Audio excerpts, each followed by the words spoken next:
आज हम जिस देश के बारे में आपको बताने जा रहे हैं उसे दुनिया के सबसे ताकतवर देशों में गिना जाता है। ये देश इंजीनियरिंग के क्षेत्र में इतना आगे है कि बस आपको क्या ही बताएं। एक ऐसा देश जहां दुनिया की पहली मैगजीन लॉन्च की गई थी। दुनिया का सबसे बड़ा तानाशाह हिटलर भी इसी देश में था। पॉपुलर कोल्ड ड्रिंक फैंटा इसी देश में बनाई गई थी। इस देश का 1/3 हिस्सा अभी भी जंगलों से आच्छादित है। दुनिया का सबसे पुराना चिड़ियाघर भी इसी देश में मौजूद है। जबकि दुनिया की सबसे महंगी car company Audi, BMW, Mercedes Benz, Volkswagen ये सब इसी देश की कंपनी है। दोस्तों आज हम बात कर रहे हैं यूरोपियन देश जर्मनी की। तो देर किस बात की, अपना सीट बेल्ट बांध लीजिए अच्छे से और निकलते हैं दुनिया के सबसे खूबसूरत देश जर्मनी के एक शानदार सफर पर। दोस्तों सबसे पहले बता दें कि जर्मनी का ऑफिशियल नाम है फेडरल रिपब्लिक ऑफ जर्मनी। क्षेत्रफल के हिसाब से जर्मनी दुनिया का 61वां सबसे बड़ा देश है, जबकि आबादी के लिहाज से यह देश पूरे यूरोप का दूसरा सबसे बड़ा देश है। जहां की आबादी है 8 करोड़ से भी ज्यादा। यहाँ 77% लोग शहरी इलाकों में रहते हैं, जबकि 23% लोग गाँव में। जर्मनी की सीमा 9 देशों को छूती है, जिनमें पोलैंड, डेनमार्क, चेक Republic, Austria, Switzerland, France, Luxembourg, Belgium और नीदरलैंड जैसे देश शामिल हैं। आप लोगों ने शायद ही कभी सुना होगा कि इन पड़ोसी देशों से जर्मनी का झगड़ा हुआ हो, लेकिन पहले ऐसा नहीं था। पहले जर्मनी की अपने पड़ोसी देशों से बिल्कुल नहीं बनती थी, लेकिन आज ये देश अपने सभी पड़ोसी देशों के साथ अच्छे से रहता है। इस देश की ऑफिशियल लैंग्वेज है जर्मन और पूरी दुनिया में सबसे ज्यादा बोली जाने वाली भाषाओं में जर्मन तीसरे नंबर पर है। जर्मनी देश की राजधानी है बर्लिन। ये वो शहर है जिसे आज पूरी दुनिया जानती है। बर्लिन जर्मनी का सबसे बड़ा शहर माना जाता है। ये शहर पेरिस से कम 9 गुना ज्यादा बड़ा है। बर्लिन यूरोप का एकमात्र ऐसा शहर है जहां बारिश के दिनों से ज्यादा म्यूजियम्स हैं। यहाँ बारिश के दिनों औसतन 90 दिन होते हैं, जबकि बर्लिन में 175 म्यूजियम्स हैं। दुनिया का सबसे बड़ा बियर गार्डन बर्लिन में ही है। दोस्तों यहाँ हर घंटे इतनी बियर पी जाती है जिसका आप अंदाजा नहीं लगा सकते। पूरे यूरोप का सबसे बड़ा डिपार्टमेंटल स्टोर भी बर्लिन में ही है। आप अगर बर्लिन जाते हैं तो आपको पूरे शहर में अनगिनत बार और पब मिलेंगे। बर्लिन के पब्स पूरी दुनिया में सबसे बेस्ट माने जाते हैं, जबकि यहाँ की नाइट लाइफ तो है सबसे मजेदार। आज शायद ही कोई ऐसा होगा जिसने जर्मनी का नाम नहीं सुना होगा। यही वो देश है जिसकी वजह से वर्ल्ड वॉर 2 हुई थी और इसी देश का तानाशाह था हिटलर। हिटलर का नाम तो आप लोगों ने सुना ही होगा। पूरी दुनिया में तानाशाह के नाम से जाना जाने वाला हिटलर जर्मनी से ही था। हिटलर की जिंदगी से जुड़ी कई कहानियां हैं। किसी कहानी में वो हीरो है तो किसी में विलेन, लेकिन ये भी सच है कि एडोल्फ हिटलर 20वीं सदी का सबसे क्रूर तानाशाह था। आपको इस बात की जानकारी तो होगी कि वर्ल्ड वॉर 2 के बाद जर्मनी पूरी तरह से खत्म हो चुका था, लेकिन आज इसकी गिनती दुनिया के 10 सबसे ताकतवर देशों में की जाती है। आज इस देश से लड़ने के लिए दूसरे देशों को कई बार सोचना पड़ता है और इंजीनियरिंग के क्षेत्र में आज पूरी दुनिया में सबसे पहला नाम किसी देश का आता है तो वो है जर्मनी। वैसे आज भले ही जर्मनी दुनिया के ताकतवर देशों में गिना जाता हो, पर पहले विश्व युद्ध में जर्मनी बिल्कुल कंगाल हो चुका था। जर्मनी पर इतना कर्ज हो चुका था जिसकी कीमत 96,000 टन सोने के बराबर थी उस वक्त। फिर भी आज दुनिया के विकसित देशों में शामिल है। जर्मनी कितना शक्तिशाली है ये तो आप सबको पता ही है, लेकिन ये देश डिफेंस बजट है थोड़ा अलग। ये देश जितना पैसा अपने डिफेंस बजट पर खर्च करता है, उतना तो अमेरिका अपने पालतू जानवरों पर खर्च कर देता है। दोस्तों फैंटा कोल्ड ड्रिंक का नाम तो आपने सुना ही होगा, बचपन में खूब पिया होगा। आपको बता दें कि फैंटा पहली बार जर्मनी में ही खोजी गई। दरअसल हुआ यूं था कि 1939 में जर्मनी ने पोलैंड पर हमला कर दिया और सेकेंड वर्ल्ड वॉर शुरू हो गया था। तब अमेरिका के बाद जर्मनी में ही कोका कोला की कंपनी की सेल्स आसमान छूती। जर्मनी में इसके 43 बॉटलिंग प्लांट थे और 600 के करीब लोकल डिस्ट्रीब्यूटर्स थे। अब युद्ध छिड़ गया तो जर्मनी तक कोका कोला आना बंद हो गया। तब जर्मन कोका कोला कंपनी के हेड मैक्स कीथ ने बिजनेस को चलाए रखने के लिए एक तरकीब सोची। उन्होंने सोचा कि क्यों न वो पानी और सीजनल फ्रूट को एक साथ मिलाकर कोई नया ड्रिंक बनाए। बाद में जब ये कोल्ड ड्रिंक लोगों तक पहुंची तो इसके स्वाद ने हर जगह अपना एक अलग ही नाम ले लिया, क्योंकि उन्होंने इस प्रोडक्ट की कल्पना की थी, इसलिए उन्होंने इसका नाम फैंटा रखा। फैंटा आज भी इस देश की सबसे पॉपुलर ड्रिंक्स में शामिल है। जब पीने की बात चल रही है, जर्मनी में खाने पीने के कई सारे ऑप्शंस हैं। नॉन वेजिटेरियंस के लिए तो यहाँ ढेरों ऑप्शंस है। होटल और रेस्टोरेंट्स के अलावा आप यहाँ ट्रेडिशनल फूड भी टेस्ट कर सकते हैं। जर्मन का ट्रेडिशनल फूड है सॉसेज। यहाँ जैसा सॉसेज आपको शायद ही कहीं और मिले। इसके अलावा जर्मनी में नॉनवेज बहुत शौक से खाया जाता है। इनमें से हैमबर्गर और मीट बॉल्स यहाँ के पसंदीदा डिशेस में शामिल है।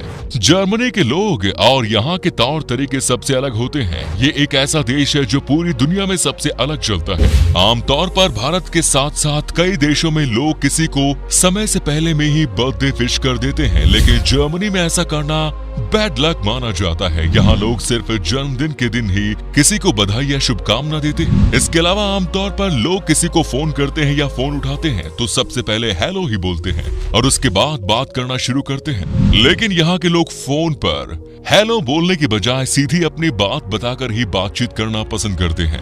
जर्मनी में कैदियों को भागने पर सजा नहीं मिलती। जर्मनी में कैदियों के जेल से भागने की कोशिश करने पर उसे अपराध नहीं माना जाता, क्योंकि उनका मानना है कि आजाद होना इंसान का अधिकार है। हालांकि भागते हुए कैदी अगर किसी की हत्या कर देता है या किसी को नुकसान पहुंचा देता है तो फिर उसे फिर से जेल में भेज दिया जाता है। दोस्तों, कानूनों के मामले में जर्मनी कुछ ज्यादा ही कठोर है।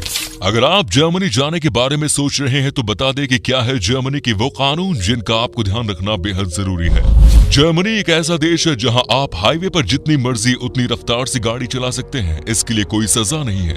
लेकिन यहाँ बीच रास्ते में अगर आपकी गाड़ी का फ्यूल खत्म हो जाता है तो इसे अपराध माना जाता है। इसके लिए आपको सजा हो सकती है या जुर्माना भी भरना पड़ सकता है। जर्मनी में एक्सीडेंट जैसी घटनाओं को रोकने के लिए गाड़ी में पेट्रोल कभी खत्म नहीं होने का कानून बनाया गया है। पेट्रोल खत्म होने से गाड़ी को धक्का देना पड़ता है। इससे दूसरे ड्राइवर्स का ध्यान भटकता है और दुर्घटना होने की आशंका बढ़ जाती है। इसके साथ साथ जर्मनी में पैदल चलने को भी गैर कानूनी माना गया है। इसलिए आप जब भी जर्मनी जाएं तो अपनी गाड़ी का टैंक हमेशा फुल कराकर ही रखें। एक और अजीब नियम है इस देश का, वो ये कि जर्मनी में बच्चों का नाम अपनी मर्जी से नहीं रखा जा सकता। यहाँ ऐसे नाम नहीं रखे जा सकते जिससे बच्चे के जेंडर का पता चल सके। इस देश में बच्चों का नाम किसी प्रोडक्ट्स पर भी नहीं रखा जा सकता ताकि आगे जाके किसी भी बच्चे का मजाक नहीं बनाया जा सके। यहाँ पब्लिक प्लेस में स्मोकिंग करना गैर कानूनी है, वहीं शराब पीना कानूनी है। साथ ही यहाँ होमोसेक्सुअल लोगों के साथ किसी भी तरह का भेदभाव करना कानूनी अपराध है।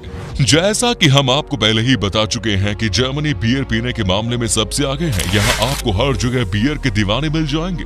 जर्मनी बियर के खपत मामले में दुनिया के दूसरे नंबर पर है और यहाँ 300 तरह के ब्रांड भी मिलते हैं। यहाँ हर दुकान में बियर मिलती है। सिर्फ पार्टी में ही नहीं बल्कि यहाँ के सड़कों पर भी लोगों के हाथों में बियर के ग्लास नजर आएंगे। इसके अलावा जर्मनी में कोई नौकर नहीं होता। यहाँ सब अपना काम अपने आप करते हैं। मतलब कपड़े धोने से लेकर बर्तन साफ करना, सफाई, सब कुछ। अमीर गरीब सब अपना काम खुद करते हैं। जर्मनी यूरोप का सबसे विकसित देश कहा जाता है और ये टेक्नोलॉजी के मामले में दुनिया के सबसे अच्छे देशों में से एक है। इसके शानदार टेक्नोलॉजी और इंजीनियरिंग के क्षेत्र की वजह से इसे यूरोप का सबसे विकसित देश बनाता है।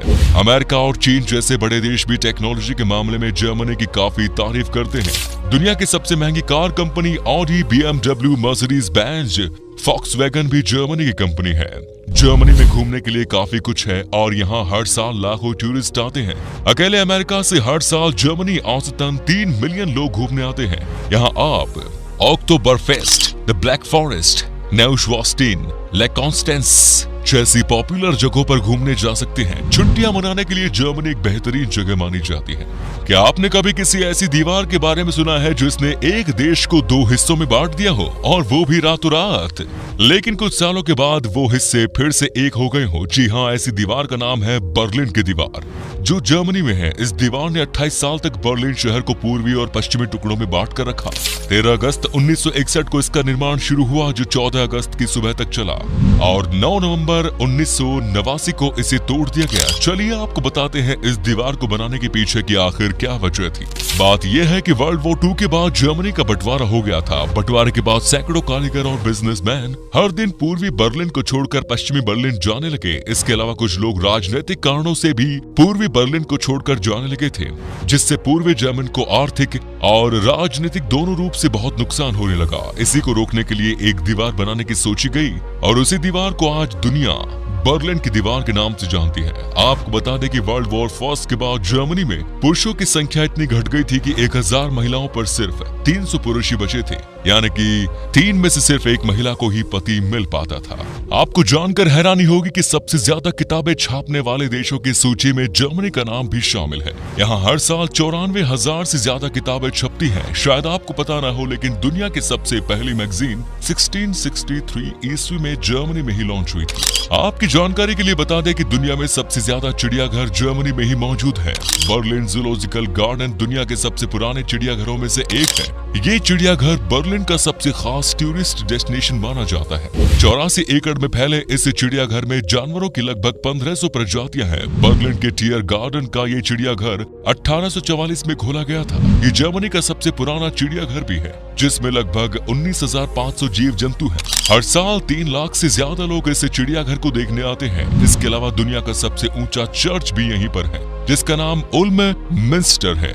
इस चर्च की ऊंचाई करीब 530 फीट है। ये इतना बड़ा है कि इसमें 2000 लोग एक साथ आराम से बैठ सकते हैं। चलिए अब हम आपको बताते हैं कि क्या है यहाँ का वीजा प्रोसेस और जर्मनी में घूमने के लिए आपको कितने पैसे खर्च करने पड़ेंगे। आपको बता दें कि आपके पास अगर सारे डॉक्यूमेंट्स मौजूद हैं तो आपको वीजा लगभग 6 से 12 हफ्तों के दौरान मिल जाएगा।